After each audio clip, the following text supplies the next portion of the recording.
चलिए दोस्तों शुरू करते हैं आज यानी 15 अप्रैल के important the Hindu editorial words हमारे एग्जामिनेशन के लिए। सबसे पहला वर्ड हमारे सामने आता है रूज। रूज का मतलब क्या होता है? ट्रिक, चाल, डिसेप्शन, धोखा।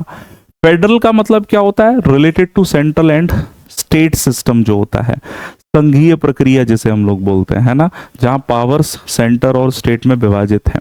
इक्विटी का मतलब समानता, फेयरनेस, जस्टिस। लेजिस्लेटिव का मतलब क्या होता है? रिलेटेड टू लॉ मेकिंग, विधायी जिसे कहेंगे। इंसिस्टेंस का मतलब क्या होता है? फर्म डिमांड किसी भी चीज की, जोर देना। बंडलिंग, बंडलिंग का मतलब क्या होता है? कंबाइनिंग टुगेदर, एक साथ जोड़ देना।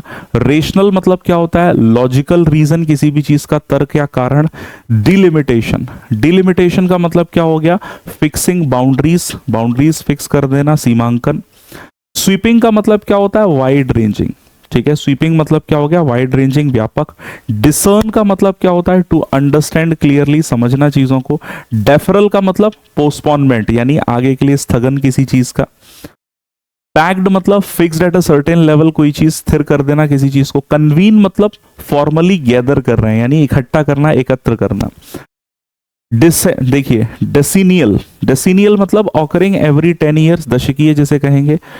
नॉट हार्ड टू डिसर्न मतलब इजी टू अंडरस्टैंड, कोई भी चीज आसानी से समझ में आए। एट द एक्सपेंस ऑफ मतलब कॉजिंग लॉस टू समवन, की कीमत पर, के नुकसान पर, ठीक है, ध्यान रखिए।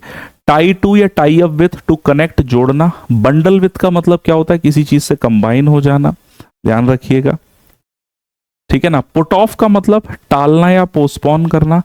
Last one is call of, call of का मतलब कैंसिल करना या रद्द करना। तो इसी तरह के वर्ड्स को डिटेल में हम लोग डिस्कस करते हैं सुबह 8 बजे, और चैप्टर वाइज सेगमेंट हम लोग कैरी कर रहे हैं शाम को 5 बजे। Must join that. All the best, thank you very much.